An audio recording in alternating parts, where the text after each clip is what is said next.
সময় রাত ১১টার কাছাকাছি। সচরাচর ঘড়ির কাঁটা ১০টা ছুঁলেই বস্তির এলাকা নিশ্চুপ হয়ে যায়। আস্তে ধীরে টং দোকানের ঝাঁপ নেমে আসে। যে যার ঘরে গিয়ে খিল টানে দরজায়। তবে আজকের চিত্রটা পুরোপুরি ভিন্ন। রাতের অন্ধকার প্রগাঢ় হলেও এখনও সরব বস্তির সরু গলি। ছোট ছোট ঘর থেকে বেরিয়ে প্রায় প্রত্যেকে ভিড় করেছেন তুষিদের বাড়ির সামনে। কেঁদে কেটে অস্থির হাসনা। বৃদ্ধা মানুষটা মেঝেতে বসে বুক চাপড়ে চাপড়ে কাঁদছেন। দুপাশে টিনটিন বাবলু হত্যে দিয়ে বসেছে। সংকীর্ণ আদলে তাদের চোখেও টলমলে জল। সেন্টারে ঢোকার পর তুষিকে স্টেজে বউ সাজে দেখেই ফের বস্তিতে ছুটে এসেছিল ওরা। কিন্তু হাসনা শোনার পর কিছুতেই বিশ্বাস করতে চাননি। তুষির আর বিয়ে তা কখনো হয়? তবে তাও ওদের জোরাজুরি তোড়ে সাথে যেতে হলো। আর যতক্ষণে সেন্টারে পৌঁছালেন ততক্ষণে ইয়াসিরদের গাড়ি সীমানার বাইরে। স্টেজও ফাঁকা, তবে ভেতর থেকে জোরে জোরে দুজন ভদ্রলোকের কথার শব্দ আসছিল। হাসনা তখনও পুরোপুরি বিশ্বাস করেননি। ভেবেছিলেন বাচ্চা মানুষ কী বলতে কী বলেছে, কিন্তু রাত বাড়লেও তুষির যখন দেখা নেই তখন আর সন্দেহের কোনো অবকাশ রইল না। সাথে টিনটিনদের গলার জড়ি যেন সমস্ত কিছুর প্রমাণ। সব মিলিয়ে হাসনা ভীষণ ভেঙে পড়েছেন। তুষির বিয়ে হয়েছে, তাও এইভাবে ওনাকে না জানিয়ে। একটা তুলতুলে বাচ্চা থেকে পেলে পুষে যাকে এত বড় করলেন, তার বেলায় এসব মানা যায়? নাতনিটা তার কার খপ্পরে পড়েছে জানেন না। কোথায় আছে, কোথায় থাকবে, কার কাছে, কে ওর স্বামী, সব অজানা। হাসনা কোনোদিন তুষিকে ছাড়া ঘুমোননি, একটা বেলাও খাননি ওকে ছাড়া। সকালে ঘুম ভেঙেই মেয়েটাকে দেখা অভ্যেস ছিল তার। অত আদর দিয়ে বড় করা নাতনিটা এভাবে হারিয়ে যাবে। হাসনার কান্না বাড়ল। হা হুতাশের জোরালো আওয়াজটা ছিটকে এলো বাইরে। আশেপাশের প্রত্যেকে মুখ কালো করে দাঁড়িয়ে। কেউ কেউ সান্ত্বনা দিচ্ছেন, এটা সেটা বলে শান্ত করছে ওনাকে। তিন্নির মা এক কোণে চুপচাপ বসে আছেন। সামনে হাসনা কাঁদলেও তার চেহারা চকচকে। তুষির বিয়ে হয়ে গেছে, খোঁজ খবর নেই মানেই ও মেয়ে আর বস্তিতে আসবে না। এ নিয়ে কতবার যে স্বস্তির শ্বাস ফেললেন তিনি। এমন মেয়ে না এলেই ভালো। হাড় মাংস জ্বালিয়ে খায়, পানি নিতে লাইন দিতে হাঁটা চলা সবেতে পোদ্দারি তুষির। এবার অন্তত একটু শান্তিতে থাকতে পারবেন। কিন্তু মনের এই ফুর্তি তিনি দেখাতে পারলেন না। প্রায় সকলেই যেখানে মন খারাপ করে রেখেছে সেখানে ওনার আনন্দ ভীষণ বেমানান। ভদ্রমহিলা মুখের হাসিটা চাপা দিলেন অভিনয়ের তলায়। দুঃখী দুঃখী কণ্ঠে বললেন, চাচি আর কাইন্দো না, শরীরটা খারাপ হইব তো। কানলে কি তুষি ফিরব কও? হাসনা কেঁদে কেঁদে বললেন, অয় কই গেল আমারে থুইয়া? ও তুষি রে, আমি অহন কই গেলে তোরে পামু? ও বুড়ে, আমার লগে রাগ কইরা গেলি বু? ফিরা আয় বু, আর তরে কিছু কমু না আমি। আয় বু আয়। পাশ থেকে এক ভদ্রলোক বললেন, আচ্ছা ওর জামাইয়ের নাম টাম কিছু হুনছো চাচি? কার লগে বিয়া হইল জানো? টিনটিন ভেজা গলায় বলল, ওস্তাদের জামাইরে তো চিনি, হ্যাঁ পুলিশ। সবার চোখ কপালে। হতবাক বনে একে অন্যের মুখ দেখল তারা। সমস্বরে বললেন, পুলিশ? হাসনা ত্রস্ত হাতে চোখের পানি মুছলেন, কণ্ঠে উদ্বেগ। তোরা জানোস হ্যাঁ কই থাহে? বাবলু মাথা নেড়ে বলল, না, আমরা তো ওই দিন দেখছি খালি। ওস্তাদরে নিয়ে গেল। ওই পুলিশে টিভিতেও দেখাইছিল একদিন, কিন্তু কই থাহে জানি না। সেদিন সেই দোকানি ভিড়ের মাঝেই ছিলেন। বাবলুর কথায় চট করে মনে পড়ল কথাটা। সাথে সাথে বললেন, আমিও তো দেখলাম সেই দিনকা। ওই যে পকেট মারতে গিয়ে ধরা খাইলো, কিন্তু ওই পুলিশ তো মতিঝিলের। হাসনা নড়ে চড়ে উঠলেন, কান্নার বেগ থামল। মুখ থমথমে করে ভাবলেন, মতিঝিলের পুলিশের লগে তুষির বিয়া হইছে? হায় হায়, তুষি তো চোর, যার যা মনে ধরে তাই চুরি করে। অহন পুলিশের বাড়িত ও সংসার করব কেমনে? তিন্নির মা ফিক করে হেসে ফেললেন এবার, কণ্ঠে বিদ্রুপ। মুরগি নিজে গিয়া শিয়ালের গর্তে ঢুইক্কা গেল, তুষির দেহি মেলা কপাল। হাসনা বানুর মুখ শুকিয়ে থাকে। চিন্তায় এক শেষ অন্তপুর। মেয়েটা এমনি কপাল পোড়া, সবসময় হেসে খেলে ফুর্তিতে মজে থাকলেও হাসনা অন্তত জানেন তুষির মতো মন্দভাগ্য পৃথিবীতে আর কারো নেই।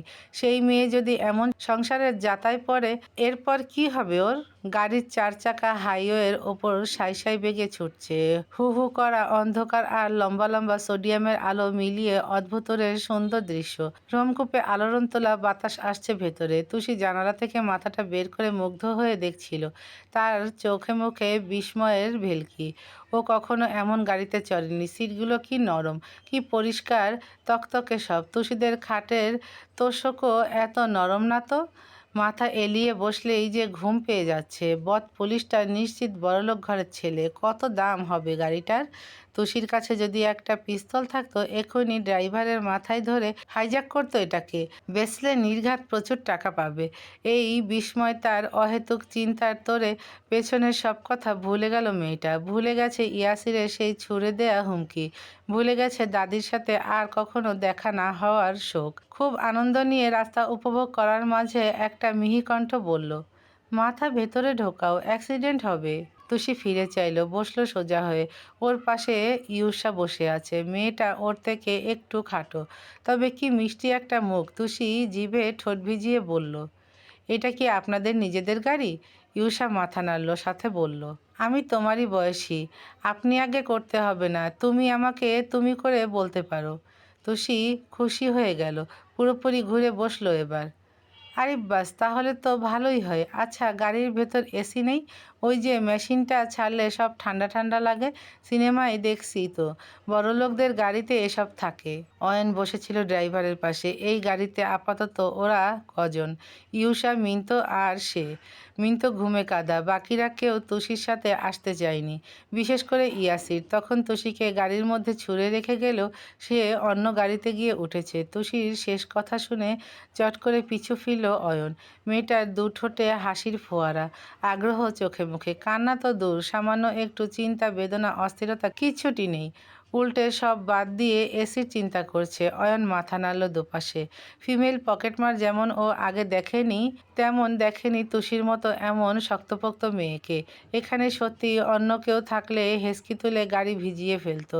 এ কী দিয়ে তৈরি কে জানে। ইউষা বলল, আছে, কিন্তু আমার সাফোকেটিং হয়, সেজন্য জানালা খুলে রেখেছি। তুষি বুঝল না। এত কঠিন ইংরেজিও শোনেনি তেমন।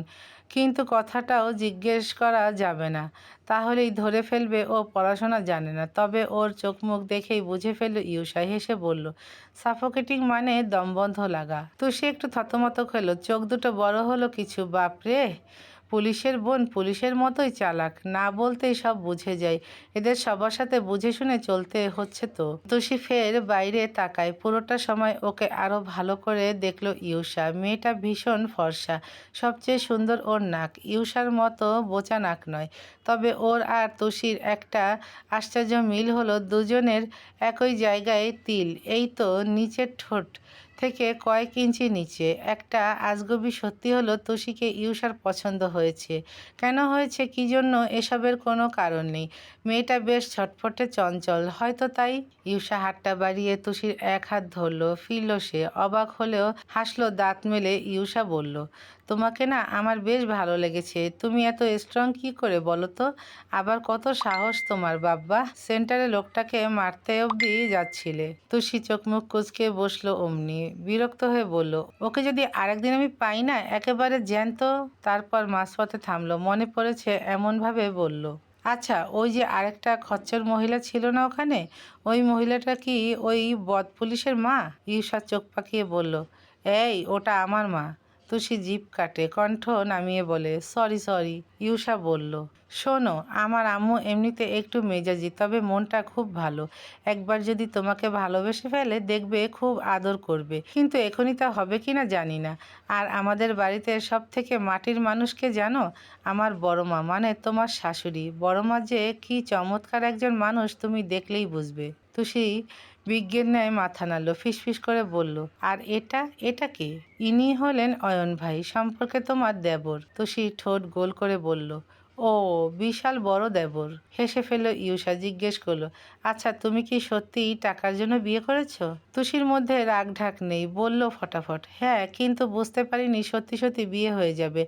আমি তো আর জানতাম না কেসের ভেতর এত বড় সুটকেস আছে। কিন্তু তোমার মুখ দেখে তো মনে হচ্ছে না বেশি দুঃখ পাচ্ছ। একটু চিন্তাও হচ্ছে না তোমার? কিসের চিন্তা? এই যে একটা অচেনা জায়গায় যাচ্ছ, কাউকে চেনো না, জানো না, জীবনে কখনো দেখোনি, সেখানে হুট করে গিয়ে থাকবে কি করে? আর ভাইয়া যা রাগী, ভাইয়াকে তো চেনো না, মনে হয় না তোমার সাথে খুব একটা ভালো ব্যবহার করবে। তুষি পোড়া শ্বাস ফেললো, মনে মনে ভাবলো, বদ পুলিশকে আমি আবার চিনি না, ব্যাটার শিরায় শিরায় গুন্ডামি। মুখে বলল, ব্যবহার নিয়ে আমার মাথা ব্যথা নেই, আমরা বস্তির মানুষ, এসব মুখ ঝামটা আমাদের কাছে ডাল ভাতের মতো। কিন্তু কেউ মারতে এলে সাবধান, হ্যাঁ? আমি কিন্তু কুস্তি জানি। ইউষা হতাশ শ্বাস ফেলল। তুষি এখনো বুঝতে পারছে না ভবিষ্যৎ কি। ঘুমে ঢুলে পড়া মিন্টোর মাথাটা কাঁধে এনে রাখলো সে। ইউষা ভেতর ভেতর দুশ্চিন্তায় ভুগছে। অয়ন ভাইও তো কেমন চুপচাপ বসে আছেন, ওনারও নিশ্চয়ই চিন্তা হচ্ছে খুব। বাড়ি পৌঁছানোর পর যে কি অপেক্ষা করছে তুষির জন্য কে জানে। দেখতে দেখতে সৈয়দ ভবনের সামনে গাড়ি এসে থামলো। সবার আগে নামলো অয়ন, তারপর ইউষা।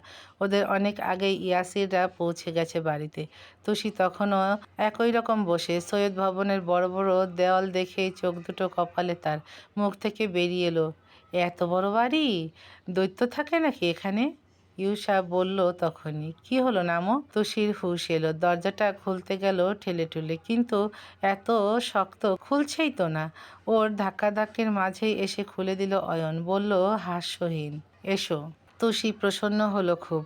এর আগে যখন পড়ে গিয়ে ব্যথা পেয়েছিল, কত সুন্দর করে ওষুধের কথা বলেছিল অয়ন। ও নেমে এসে বলল, আপনি দেখছি মানুষটা ভালো, এ বাড়িতে খারাপ শুধু ওই বদ পুলিশ। আর ওই মাঝপথেই তপ্ত চোখে চাইল অয়ন। তুষির কথা থামলো। নিশানা থেকে বাঁচতে দেখলো এদিক ওদিক। অয়ন ড্রাইভারকে বলল, গাড়ি রেখে এসো, দারোয়ানকে বলো গেট লক করে দিতে। ভদ্রলোক মাথা নাড়লেন। তুষি চিলের নজরে চারপাশটা দেখছে। মিন্টো ঘুম ঘুম চোখে নেমে দাঁড়িয়েছে কোনো রকম। অত বড় ছেলেটা বায়না করছে কোলে ওঠার, ইউষা ধমকাচ্ছে সে নিয়ে, অয়নও ব্যস্ত। তুষি ভাবলো পালানোর এইটা মোক্ষম সুযোগ। একবার তো দৌড় দিলে আর কেউ ধরতে পারবে না। সব কিছু সতর্ক চোখে দেখে নিয়ে যেই পা বাড়াবে, ইউষা ফিরল তখনই। কোথায় যাচ্ছ? দরজা তো এদিকে। তুষির উত্তেজনা ফুস করে উবে যায়। পালানো আর হয় না। মুখ কালো করে বলে, কোথায় আর যাব, জাহান্নাম ছাড়া। পুরো বাড়ি সাজানো, উঠানেও লাইটিং এর কোনো কমতি নেই। নতুন বউ আসার খুশিতে আত্মীয় স্বজনের ভিড়ও ছিল খুব। ইয়াসিরের বউ দেখতে উৎসুক তারা। অথচ সব আনন্দের রেশ মুছে গেল বউ বদলে যাওয়ার ঘটনা কানে গেলে। সেন্টার থেকে বেরিয়েই তনিমাকে সব ফোন করে জানিয়েছেন শওকত। আপাতত নিশ্চুপ সব। তুষির স্বতঃস্ফূর্ত পা জোড়া থমকে গেল চৌকাঠে দাঁড়িয়ে। ভেতরে একগাদা মানুষ। ওকে দেখেই যাদের সব কটা চাহনি তীরের মতো এসে আছড়ে পড়ল এদিকে। তুষির চঞ্চল মুখ মিয়ে যায়, ভরকায় কিছু। রেহনুমা খোঁচা মেরে বললেন, এই যে এসেছেন মহারানী। তনিমা উঠে দাঁড়ালেন। মলিন চেহারায় একবার আপাদমস্তক দেখলেন মেয়েটার, তারপর ফিরলেন শাশুড়ির পানে। জয়নবের ঠোঁটে হাসি নেই। বাড়িময় কানাঘুষা শুরু হলো। তুষিকে চোখের কোণ দিয়ে মাপছে সবাই। এসব পরিস্থিতির সম্মুখীন মেয়েটা হয়নি আগে। না চাইতেও কেমন জড়তা ভিড়ল শরীরে। তনিমা স্বভাবে ভীষণ নরম মানুষ, কাউকে কষ্ট দিয়ে কথা বলা ধাতে নেই। নিচু স্বরে বললেন, দাঁড়িয়ে কেন, এসো। সহসা দুম করে বসা ছেড়ে উঠে দাঁড়ালেন শওকত। গজগজে পায়ে ঘরের পথ ধরলেন। নীরবে বুঝিয়ে দিলেন এখন যা হবে এসবে তার তীব্র অনীহা। আইরিন এক কোণে দাঁড়িয়ে। ইয়াসিরের বিয়েতে সে ইচ্ছে করে যায়নি। মনের মানুষ চোখের সামনে অন্য কাউকে বিয়ে করবে, এসব কি সহ্য করা যায়?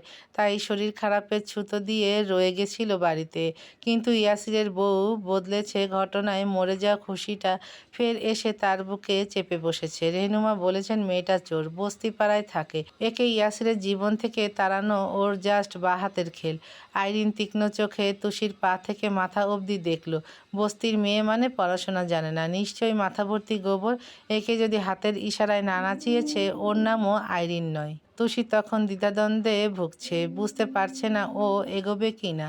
ইউষা ফিসফিস করে বলল, কি হলো, চলো, বড় মা ভালো মানুষ বলেছি না। ও বলল, আমার হাতটা একটু ধরবে, এত উঁচু জুতো পরে হাঁটতে পারি না। ইউষা ধরল সাথে সাথে। সেই দৃশ্য দেখেই খ্যাক করে উঠলেন রেহেনুমা।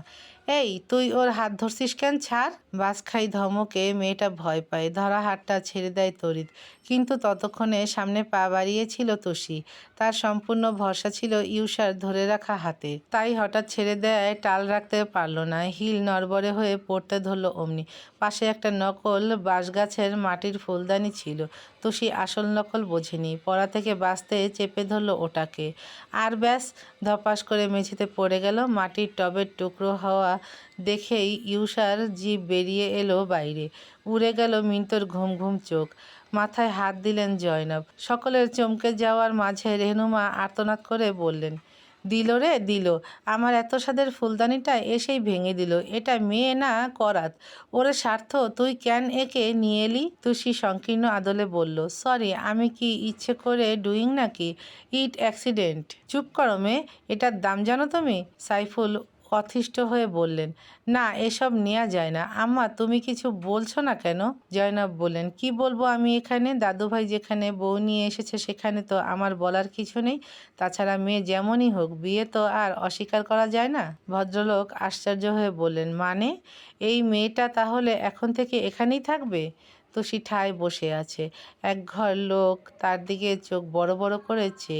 বিয়ের প্রথম দিন শ্বশুর বাড়িতে এসে আছাড় খাওয়া বউ তো আর কেউ ইতিহাসে দেখেনি। ইউষা মায়ের ভয়ে ধরতে পারছে না। অয়ন বহু আগেই ঘরে চলে গেছে, তার এসব নিয়ে মাথা ব্যথা নেই। তনিমা নিজেই এগিয়ে এলেন, হাত পেতে বললেন, ব্যথা পেয়েছো? উঠে এসো। তুষির ভালো লাগলো, হাতটা ধরে উঠে এলো অমনি। ঠোঁট উল্টে বলল, আমি সত্যি ইচ্ছে করে। মাঝপথেই থামালেন তিনি। আমি বুঝতে পেরেছি, ইচ্ছে করে কেউ কিছু ভাঙে না। কোথাও ব্যথা লেগেছে তোমার, না? রেহনুমা বললেন, আপা, তুমি ও মেয়ের মুখ দেখে গলে যেও না। সেন্টারে এর আসল রূপ যদি দেখতে তাহলে বুঝতে। আমি বলছি শোনো, স্বার্থকে বোঝাও। কিসের বিয়ে, কিসের কি? বের করে দিক এটাকে, আমার তো একে সহ্যই হচ্ছে না। তুষির মেজাজ খারাপ হলেও একটা কথায় মনে মনে একমত, সেটা হলো একেবারে বের করে দিক। দিলেই ভালো, তাহলে ও সোজা বাড়ি ফিরে যাবে। তুষি চোখ ঘুরিয়ে পুরো বসার ঘরটা দেখলো এক পল। কোথাও ইয়াসির নেই। নজর ফিরল তনিমার কথায়। বললেন, তুই একটু শান্ত হ ছোট। বললেই তো আর হয় না। ও কি ছিল সেসব ভুলে যা। ওর এখন একমাত্র পরিচয় ও এই সৈয়দ বাড়ির বউ। বউ মানুষকে চাইলেই তো আর বের করে দেয়া যায় না। বিয়ে যখন হয়েছে, একটু মানিয়ে গুছিয়ে নে, আস্তে আস্তে সব ঠিক হয়ে যাবে। তুই যা, মিষ্টি নিয়ে আয়। রেহনুমা প্রকট চোখে চাইলেন, তুমি কি একে এখন মিষ্টি খাওয়াবে নাকি? আমাদের বাড়ির যা নিয়ম তা করতে হবে না? রেহনুমার ভীষণ রাগ হলো, কিন্তু রাগ করলেন না জায়ের ওপর। দাঁতে দাঁত চেপে গেলেন মিষ্টি আনতে। তুষি চিন্তায় পড়ে গেল, ঠোঁট কামড়ে ভাবল, খচ্চর মহিলাটা যা চেতে আছে, আবার আমার মিষ্টিতে বিষ মিশিয়ে দেবে না তো? রেহনুমা মিনিট কয়েকে ফিরে এলেন। একটা পিরিচে দুটো মিষ্টি আর চামচ নিয়ে হনহনে পায়ে এসে দাঁড়ালেন আগের জায়গায়। তনিমা জয়নবকে ডাকলেন, আম্মা আসুন। বৃদ্ধা লাঠিতে ভর দিয়ে উঠে এলেন ওপাশ থেকে। ইউষা তুষিকে ইশারা করলো বসতে। তুরন্ত বসে পড়ল মেয়েটা। জয়নব ফোঁস করে শ্বাস ফেলে বললেন, দেখো মেয়ে, বিয়ে কিভাবে হয়েছে না হয়েছে আমি ওসব কথায় যাব না। আমার কাছে সব কিছুর ঊর্ধ্বে হলো তুমি আমার ইয়াসিরের বউ। এ বাড়ির সম্মান এখন তোমারও হাতে। সব কিছু সামলে সংসার করো। খেয়াল রেখো তোমার জন্য যেন আমাদের কাউকে কখনো বেজ্জতি হতে না হয়। আইরিন ভেংচি কাটল। রেহনুমার বিরক্ত লাগলো এসব। সাইফুল আশাহত চিত্তে মাথা নেড়ে গেলেন। মা আর ভাবির এসব ভালো মানুষই নেওয়া যায় না। অথচ তুষির কানে একটা কথাও গেল না। ও হাঁ করে জয়নবের গলার দিকে চেয়ে রইল। একটা মোটা চেইন চকচক করছে সেখানে। কভরি সোনা আছে এতে? তুষির হাতের আঙুল নিষ্পিস করে উঠল। চোখ দুটোতে লোভাতুর ভাব। জয়নব চামচ দিয়ে একটা মিষ্টি কাটলেন, কিন্তু তুষি দেখছে অন্য কিছু। সেখানে মিষ্টি নেই, জয়নব নেই, শুধু একটা মোটা স্বর্ণের চেইন হাওয়ায় ভেসে আসছে। তুষি নড়েচড়ে উঠল ওটাকে খপ করে ধরতে। তুরন্ত ওর হাতটা চেপে ধরল ইউষা, কণ্ঠ চেপে বলল, চুপ করে বসো, কি করতে যাচ্ছিলে? তুষি ভ্যাবাচ্যাকা খায়, ফিরে আসে নিজেতে। সর্বনাশ! ও ফের চুরির কথা ভাবছিল, লোভের বশে ভুলেই গেছিল ও এখন সাক্ষাৎ পুলিশের বাড়িতে। জয়নব মিষ্টি মুখের কাছে আনলেন। আচমকা হাতটায় ধাক্কা মারল কেউ একজন। চামচটা সঙ্গে সঙ্গে গিয়ে ছিটকে পড়ল মেঝেতে। চমকে উঠল সকলে। হকচকিয়ে ফিরলেন পৌরা। ইয়াসির দাঁড়িয়েছে এসে, পরনের শেরওয়ানি পাল্টে 800টা টি শার্ট পরেছে এখন। তুষির মিষ্টি খেতে ফাঁকা করা ঠোঁটটা অমনি বন্ধ হয়ে গেল। মেজাজও খারাপ হলো ভারী। বেটা বদ, এমন কেউ করে? আরেকটু পরে এলে কি হতো? তনিমা আর্তনাদ করে উঠলেন, এটা কি করলি? ইয়াসিরের কপালে ভাঁজ। ওকে মিষ্টি খাওয়াচ্ছিলে কেন? ও কি এবাড়ির বউ? তোমার কি মনে হয় একটা বস্তির চোরকে আমি আমার বউ হিসেবে মেনে নিয়েছি? নিরাশ রেহনুমা তটস্থ হলেন অমনি, শশব্যস্ত বললেন, মেনে নিসনি? তাহলে তুই ওকে নিয়ে এলি কেন? তনিমা জয়নব একে অন্যের মুখ দেখাদেখি করলেন। বিভ্রান্ত তারা। বৃদ্ধা খুব শান্ত গলায় বললেন, কি হয়েছে দাদুভাই? ইয়াসির জবাব দিল না। রেহনুমাকে পাল্টা প্রশ্ন করলো, এ বাড়িতে মেইড সার্ভেন্ট কজন ছোটমা? ভদ্রমহিলা ভরকালেন একটু। প্রশ্নের আগামাথা বুঝলেন না, তাও উত্তর দিলেন থেমে থেমে, দুজন। ইয়াসির ঘোষণা করলো দরাজ স্বরে, ওদের ছুটি দিয়ে দাও, কাল থেকে বাড়ির সমস্ত কাজ এই মেয়েকে দিয়ে করাবে। তুষির চোখ বেরিয়ে এলো, উঠে দাঁড়ালো তড়াক করে। সাইফুল অবাক হয়ে বললেন, কি বলছিস স্বার্থ? তুই কি এসবের জন্য মেয়েটাকে এ বাড়িতে এনেছিস? কিন্তু তুই যে তখন বললিস সংসারের কথা। জবাব এলো তৎক্ষণাৎ, একটা চোরের সাথে কিসের সংসার? ওকে এনেছি টাকার জন্য বিয়ে করার মজা বোঝাতে। বাই দ্য ওয়ে, আমার কথার যেন কোনো নড়চড় না হয়। আমি আবারও বলছি, ও এ বাড়ির বউ নয়। এই বিয়েই মানি না আমি। তাই কেউ একে কোনো দয়া দেখাবে না। আর ছোট মা, তুমি খেয়াল রাখবে এই চোর যেন কোনো মতেই বাড়ির বাইরে যেতে না পারে। রেহনুমা উৎফুল্ল চিত্তে মাথা নাড়লেন। খুশিতে টকবক করছেন তিনি। আইরিন ঠোঁট চেপে হাসছে, কিন্তু ইউষার মায়া হলো খুব। প্রহিত চোখে একবার দেখল তুষিকে। সে মেয়ে স্তব্ধ, হতবাক, চোখের পাতা নড়ছে না, বিস্ময়ে শুধু হা করে রইল। ইয়াসির তক্ষুনি ফিরল তুষির দিকে, সূক্ষ্ম নেত্রে তার জ্বলন্ত অগ্নিশিখা। প্রতি কথায় ঠিকরে দিয়ে বলল, বিয়ের খুব শখ না তোমার? তারপর ঠোঁটের কোণ তুলে বক্ররেখার ন্যায় হাসল ইয়াসির। কণ্ঠে রাগ বিদ্রুপ একসাথে শোনালো, now get ready miss Tushi. ASP Yasir আবরারের খপ্পরে পড়লে কি অবস্থা হয় প্রতিদিন টের পাবে। ইয়াসির তার সিদ্ধান্তে অটল। ঘোষণা যখন দিয়েছে তখন আর নড়চড়ের উপায় নেই। কাউকে তো আর জোর করে সংসার করানো যায় না। তার কথার ওপর কেউ রানা করলেও মনে মনে অসন্তোষ হলেন জয়নব। শত হলেও বিয়েটা আসল। আল্লাহর নামে উচ্চারিত প্রতিটা কালেমা আসল। মেনে না নিলেও তুষি ওর বউ, নিলেও বউ। সেকেলে মানুষ তিনি। বিয়ে মানি না, হ্যান ত্যান, এসব কথা কস্মিনকালেও শুনেছেন কারো মুখে?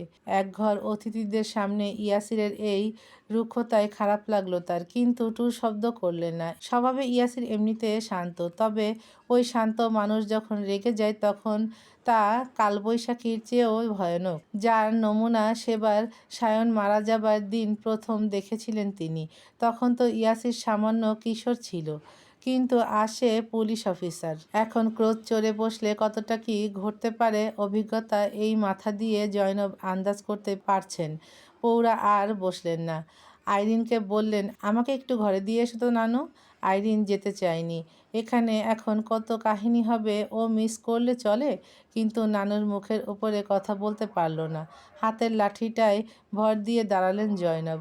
নরম হাতের বাহু এসে আগলে ধরল আইরিন। যেতে নিয়েও জয়নব থামলেন। আর্ত চোখে দেখলেন মেহমানদের সবাইকে। কাল নিশ্চয়ই সবাই গন্তব্যে ফিরে যাবে। এরপর এই বিয়ের ঘটনা নিয়ে কত দিকে কতভাবে চর্চা হবে কে জানে।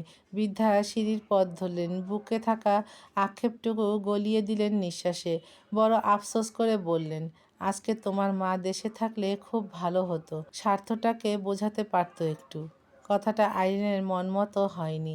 এপাশ ফিরে ভেংচি কাটল সে। মা নেই, ভালোই হয়েছে। কোনো দরকার নেই ইয়াসির ভাইকে বোঝানোর। ইয়াসির ভাই শুধু ওর হয়েই থাকবে। তবে আজকে এই বিয়ের ঘটনায় একটি তীব্র সাহস পেয়েছে আইরিন। তুষি বয়সে ওর চেয়ে ছোট। এত ছোট মেয়ে ইয়াসিরের বউ হতে পারলে ও কেন পারবে না? সে হিসেবে ও তো আরেকটু বড়। শুধু শুধু এতদিন এসব বয়স ফয়স নিয়ে চিন্তায় মরছিল বেচারি। আইরিন পেছন ফিরে চাইল, মুখ ভোঁতা করে দাঁড়িয়ে থাকা তোশিকে দেখে হাসলো ঠোঁট টিপে। মনে মনে ভাবল, কাল থেকে তোমার সাথে কি কি করি শুধু দেখো। এ বাড়িতে দুজন গৃহকর্মীর ভেতর একজনের নাম রেশমি, 30-এর মতো বয়স। শ্বশুরবাড়ি থেকে তাড়িয়ে দেওয়ার পর এই বাড়িতে কাজ পেয়েছিল, তাও বছর 6 আগের কথা। রেশমি রান্নাঘর থেকে উঁকি দিয়ে দিয়ে দেখছিল এতক্ষণ। ইয়াসিরের সব কথাই শুনেছে, কিন্তু তাড়িয়ে দেবার ব্যাপারটায় মুখখানা চুপসে গেছে ওর। এ বাড়ির মানুষগুলো ভালো, হত্যে দিয়ে কাজ করায় না, ব্যবহারও বেশ। এখন হুট করে ভাগিয়ে দিলে ও কোথায় যাবে? তার ভাবনার মধ্যে ইয়াসির ঝট করে ফিরল এদিকে। এত ঘাবড়ে গেল মেয়েটা, রীতিমতো ছ্যাঁত করে কেঁপে উঠল বুক। ইয়াসির তর্জন দিল শান্ত স্বরে, 1 কাপ কফি দিন। রেশমি সজোরে মাথা নাড়ল, চটপটে হাতে চায়ের হাঁড়ি বসালো উনুনে। ইয়াসির চুপচাপ সোফায় এসে বসল, দুপা ছড়িয়ে এক হাত রাখলো হাতলের গায়ে। এ ঘরে আপাতত সাইফুল, রেহনুমা, তনিমা আর ইউসা আছে। এই মুহূর্তে আর সার্কাস বাকি নেই। রাত বেড়েছে, ক্লান্ত মেহমানদের সকলে একে একে শুতে চলে গেল। তুষির তখন দফারফা অবস্থা, শোকে অনুশোচনায় পুড়ে মরছে বেচারি। কোন কুক্ষণে যে গিয়েছিল ওই সেন্টারের ভেতরে, ভীষণ চিন্তায় মাথাটা ঘুরছে এখন। ও করবে কাজ, জীবনে খাওয়া আর চুরি ছাড়া তুষি কাজবাজ জানে না। দাদি তো একবার এক বাসায় কাজ করতে নিয়েছিল, থালাবাটি ধোয়া পরিষ্কার হয় না বলে ভাগিয়ে দিল ওকে। তারপরেই না তুষি চুরি করতে নেমেছে, সব সময় হেলে দুলে চুরি করে ফিরেছে। দাদি খেতে দিয়েছে, ব্যাস, রাতে পা টান টান করে ঘুমিয়েছে সে। তুষি চোখ দুটো ঘুরিয়ে সব দিকে বোলালো। বিশাল বাড়ি, এর সব কাজ যদি ওকে দিয়ে করায়, ওর সেলিব্রিটি চেহারাটা থাকবে? তুষির সব রাগ গিয়ে বর্তালো মাঝারের ওপর। বিড়বিড় করে গালি দিল, শালা মাঝার, তোর কোনোদিন ভালো হবে না শালা, সারের গুঁতো খেয়ে মরবি শালা, গরিবের অভিশাপ কোনোদিন বাসি হয় না শালা, মনে রাখিস। ইয়াসিরের কফি হাজির হলো মিনিট কয়েকে। খুব তাড়াহুড়ো করে এসে দিয়ে গেল রেশমি। ছেলেটা বড্ড স্থির, তার সিদ্ধান্তে কে কি ভাবছে, কে কি বলছে, এসব নিয়ে আগ্রহ নেই। তনিমা ফোঁস করে শ্বাস ফেললেন। ইয়াসির ঠান্ডা থাকলেও ভেতর ভেতর যে ক্ষিপ্ততার উচ্চসীমায়, এটুকু অন্তত জানেন তিনি। তাই আপাতত এসব নিয়ে বাড়তি কথা বললেন না, রাগটা কমুক, তারপর না হয় সুন্দর করে বোঝাবেন। তনিমা ফিরে চাইলেন ঠায় দাঁড়ানো তুষির পানে। মেয়েটার পরনে এখনো বিয়ের কাপড়, নিশ্চয়ই খিদেও পেয়েছে। ইউসাকে বললেন, ওকে ঘরে নিয়ে আয় তো মা। মুখ শুকনো করে দাঁড়িয়ে থাকা ইউসা নড়ে উঠল কথাটায়, মাথা ঝাঁকালো একটু। এসো তুষি। ইউসা সিঁড়ির দিকে যাচ্ছিল, তুষি পেছনে এক পা বাড়াবে অমনি ডাকলো ইয়াসির। দাঁড়া। থামলো ওরা। পরের প্রশ্ন সহসা ছুটে আসে, ওকে নিয়ে কোথায় যাচ্ছিস? ইউসা একটু ঘাবড়ে গেল, এক পল দেখলো বড় মাকে, মিহিসরে বলল, তো তোমার ঘরে। ইয়াসিরের স্বর ধীর, ও আমার ঘরে কেন যাবে? একটা বাইরের মেয়ের সাথে আমি একই রুমে শেয়ার করব? তনিমা চসূচক শব্দ করলেন, চোখে মুখের বিরক্তিটা গিলে নিলেন নরম সুরে। তাহলে ও থাকবে কোথায়? ইয়াসির কাঁধ উচালো, যেখানে ইচ্ছা, একেবারে জায়গা না পেলে স্টোর রুমে থাকুক। তুষি বিভ্রান্ত, স্টোর রুমটা আবার কি রুম? তনিমা আশ্চর্য চোখে বললেন, স্টোর রুম, ওটাতে। ইয়াসির কথা টেনে নিল, বলল সেই ভারী স্বরে, আমি কিছু শুনতে চাই না, এই চোরের বেলায় তো আরও আগে না, যা বলছি তাই করো। রেহনুমাও তাল মেলালেন, এটাই ঠিক আছে, ওর জন্য স্টোর রুমই উপযুক্ত। ইউসা মুখ খুলল মিনমিন করে, আমি তো ঘরে একাই থাকি না, মানে বলছিলাম যে ও আমার সাথে থাকলে হতো না। রেহনুমা ধমকে বললেন, তুই চুপ কর, খুব পাকামো তাই না, যা নিজের ঘরে যা। ইউসা মাকে ভয় পায়, খিটখিটে স্বভাবের তিনি, অল্পতে প্রচণ্ড রেগে যান, তাই আর কথা বাড়ালো না। তুষির দিকে মায়া মায়া চোখে চাইল এক পল। তুষির কপালে বোকা বোকা ভাঁজ। আহারে, ও তো বুঝতেও পারছে না ওকে কোথায় ঘুমাতে দেয়া হবে। স্টোর রুমে যত ইঁদুর আর তেলাপোকা আছে, অত লোক এই দেশেও নেই। ততক্ষণে কফি শেষ করেছে ইয়াসির, কাপটা রেখে নিজের মতো রওনা করলো ঘরে। তার পিছু নিলেন সাইফুল। রেহনুমাও আর দাঁড়ালেন না, ত্রস্ত স্টোর রুমের চাবি আনতে ছুটলেন। সুযোগটা ইউসা লুফে নেয়, ফিসফিস করে বলে, তুষি, তোমার যদি কিছু লাগে আমাকে ডেকো। ওই দোতলায় দুটো ঘর পরেই আমার ঘর, কেমন? তুষি মাথা কাত করলো। ইউষা চলে গেল ওপরে। মিনিট দুয়েকেই ফেরত এলেন রেহেনুমা। কর্কশ গলায় বলেন, এসো এই মেয়ে। তুষি নড়ে চড়ে ওঠে, পিল পিল করে পিছু পিছু যায়। তনিমার এত খারাপ লাগলো ব্যাপারটা। স্টোর রুমের যা অবস্থা, ওখানে কিভাবে থাকবে মেয়েটা কে জানে। তিনি সোজা রান্নাঘরে ঢুকলেন। তুষি নিশ্চয়ই তেমন কিছু খাননি। রেহেনুমার চোখে মুখে আনন্দের দীপ্তি। মনে মনে ভীষণ মজা পাচ্ছেন তিনি। স্টোর রুমের দরজায় একটা বিশাল তালা ঝুলছিল। সেটা খুলতেই ভকভক করে ধুলো জড়ানো বাতাস ছিটকে এলো নাকে। খুক খুক করে কেশে আঁচলের নাক চাপলেন তিনি। হাত দিয়ে ঝাড়তে ঝাড়তে বললেন, বাব্বাহ কি ধুলো। তুষির নজর তখন ভেতরে। কৌতূহলে পাশ কাটিয়ে ঢুকলো তাড়াতাড়ি। বিরাট বড় ঘর, চারপাশে ফার্নিচারের স্তূপ করে রাখা। মাকড়সার বাসা দিয়ে ভর্তি দেওয়াল। এখানে ওখানে ধুলো ময়লা দিয়ে যা তা একেবারে। রেহনুমা ছুঁড়ে ছুঁড়ে বললেন, এখন থেকে এটা তোমার ঘর। তুষি বড় হয়েছে বস্তিতে। নোংরা কাদামাটি স্যাঁতস্যাঁতে পরিবেশের সঙ্গে টিনের সেই খুপড়ির কাছে এটা বহুকাংশে বড়। পায়ের তলায় টাইলসও আছে। তুষির বেশ লাগলো। হাসি হাসি মুখ করে বলল, হেয়ার আমি একা লিভ করব? তো এখানে মরতে কে আসবে আর? যে যেমন তার ঘরও তেমন। তুষির কণ্ঠে স্ফূর্তি। আরে বাস, তাহলে তো দারুণ হবে। বিগ হোম, বিগ জানালা। রেনুমা নাকচকে ভাবলেন, স্টোর রুম দেখে খুশি হয়ে গেল। ইয়াসিরের ঘর দেখলে বলতো কি তাহলে? যাকগে, খুশি হলে হোক, ওনার কি। থমথমে গলায় বললেন, ঘর নিজের মতো ঝেড়ে মুছে নাও। আমি যাই বাপু, রাত হয়েছে, শোবো। ভদ্রমহিলা বিদায় নিলেন। তুষি মাথা চুলকালো। সত্যি অনেক ধুলো। কি থেকে কি করবে, ক্লান্তও লাগছে। সেই বিকেলের পর কিছু খায়ওনি। ফার্নিচারের মধ্যে একটা খাট রাখা, তবে পাল্লা জুড়তে হবে। তুষি ওসব একা পারবে না। ও জানেও না কি থেকে কিসে জোড়া লাগাতে হয়। তাই মাথা থেকে ওড়নাটা খুলে দড়ির মতো পাক দিল। আপাতত মেঝেতে ঝেড়ে শুয়ে পড়লেই চলবে। এর মাঝেই খাবার নিয়ে ঢুকলেন তনিমা। পায়ের শব্দে চাইল তুষি। কথাবার্তার আগেই চোখ পড়ল সোজা হাতের থালায়। খাবার? জিভ দিয়ে ঠোঁটটা চেটে নিল তুষি। ত্রস্ত এসে দাঁড়ালো ওনার সামনে। ফরমাই? তনিমা হাসলেন। হ্যাঁ। তুষি একরকম ছো মেরে নিল। এপাশে এসেই মেঝেতে বসলো আসন করে। ভাতের সাথে রোস্ট গরুর মাংস, এক পিস মাছ সাজিয়ে গুছিয়ে এনেছেন তনিমা। তুষি অধৈর্য হাতটা ডোবাতে গেলেই কবজি চেপে ধরলেন তিনি। হাতটা তো ধৌমে। তুষি কাঁদো চলো। আমারই তো হাত, খাই না, কি হবে? ছি, কি নোংরা কথা। দেখি হাতটা বাড়াও। বাটি পেতে গ্লাসের জল দিয়ে হাতটা ধুইয়ে দিলেন তিনি। তুষির দাদির কথা মনে পড়ে গেল। দাদিও তো কত যত্ন করে খাওয়ায় ওকে। আচ্ছা, ওকে না পেয়ে দাদি কি করছে এখন? চিন্তায় ঘুমোতে পারছে তো? কি হলো, খাও। হ্যাঁ। তুষি ভাতে হাত দিল। এক লোকমা খেতেই পেটের নাড়ি ভুড়িও জানান দিল ওর প্রচণ্ড খিদে পেয়েছে। গপ গপ করে খেলো তুষি। পুরো সময় তনিমা ওকে মন ভরে দেখল। একদম কাটা কাটা নিখুঁত একটা চেহারা। চোখ, ঠোঁট সবই সুন্দর। ভ্রুজোড়া ক্যানভাসের মতো ফর্সা খুব। বস্তির জায়গায় একটু ভালো ঘর পেলে আরও সুন্দর লাগতো বোধহয়। জিজ্ঞেস করলেন রয়ে শুয়ে, তোমার বাড়িতে কে কে আছে? তুষি রোস্ট তুলে কামড় বসায়। ওভাবেই বলে, দাদি। আর তোমার বাবা মা? নেই। ও, তোমার দাদি কি করে? লোকের বাসায় কাজ করে। প্রতি বাড়িতে দুটো করে কাজ। তুমি বুঝি চুরি করতে? তুষি মাথা নাড়ল দুপাশে। না, পকেট কাটতাম। একই তো হলো। তুষির খাওয়া থামলো। চাইল ক্লান্ত চোখে। চোর আর পকেটমার এক না।